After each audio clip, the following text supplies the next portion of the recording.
सो जिन जिन लोगों ने पार्ट 1 नहीं देखा, पार्ट 1 देख लीजिए, फिर ये वाला वीडियो देखिए। एंड उनका एज भी बहुत ज़्यादा हो गया था, उनके पैर भी टूटा हुआ था। So it's not normal. फिर उन्होंने आसपास के ज्ञानी लोगों को बुलाया, मतलब उनका पैर टूटा हुआ था, सो वो चल नहीं सकते। फिर पानी वानी दिया शांति के लिए। फिर वो 2 दिन के लिए थोड़ा शांत हुए से तीसरे दिन से और भी ज़्यादा एक्सट्रीम होने लगा। अभी उनके बेड के पास एक ग्रिल है, उनमें वो चढ़ने लग जाते, रात को अजीब अजीब बोलने लगते। फिर ऐसा करते करते बहुत लोगों को दिखाया, कोई कुछ भी नहीं कर सकता, सिर्फ वो पानी देते हैं शांति होने के लिए। वो सिर्फ 2 या 3 दिन ही काम करता है, उसके बाद फिर सेम सिचुएशन।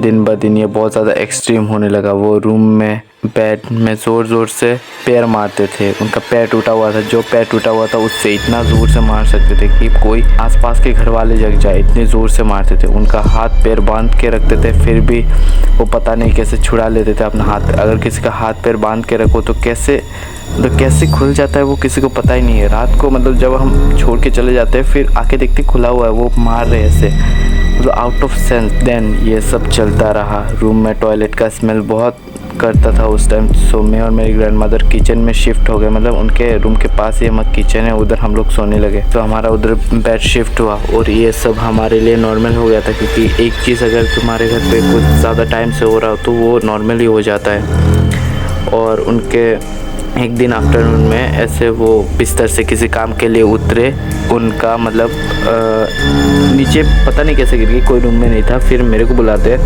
मैं जाता हूँ। उनके बाद उनका उम्र हो गया था, तो उनका मतलब साइड का बोन टूट गया था, तो उम्र हो गया था, उनका सर्जरी नहीं हो सकता उसकी, उस टाइम रिस्क होता है ज़्यादा। सो एक वैद्य को दिखाया उन लोगों ने, उन्होंने मलहम पट्टी दिया और बोला कि नहीं हिलने के लिए, तब वो ठीक हो जाएगा। तो वो फॉलो नहीं करते थे और उस टाइम उनको एक्सट्रीम लेवल का मतलब वो पोजेस्ड हो गए थे, चिल्ला रहे थे, हाथ पैर बांध के भी उनको कंट्रोल नहीं कर सकते, वो छुड़ा लेते। और ये रोज़ होने लगा। एंड एक्सट्रीम का भी टेबल के अंदर सर घुसा देते थे, मतलब टेबल उनके बेड के पास, उसके नीचे घुस जाते थे, इतना मतलब एक्सट्रीम हो गया था। फिर रात को बात करते थे अपने बेड में, फिर पैर से मारते थे। और एक रात मैं सो रहा था, बारिश भी हो रहा था, मैं सो नहीं रहा था, मतलब मैं जगा हुआ ही था। अचानक से मेरे को ऐसा फील हुआ कि मुझे कोई हिला रहा है, बहुत ज़ोर से। फील नहीं, मुझे पूरा पता चल रहा है कि मुझे कोई हिला रहा है, इतना ज़ोर से, मैं क्या बोलूँ। फिर मैं चिल्ला रहा हूँ पर कोई सुन नहीं पा रहा, मेरा पूरा बॉडी फ्रीज हो गया है, आई कांट मूव, मतलब ऐसा हो गया था। फिर अचानक से मैं हिला, फिर मतलब मैंने टॉर्च मारा, मैं ग्रैंडमदर के साथ सो रहा था।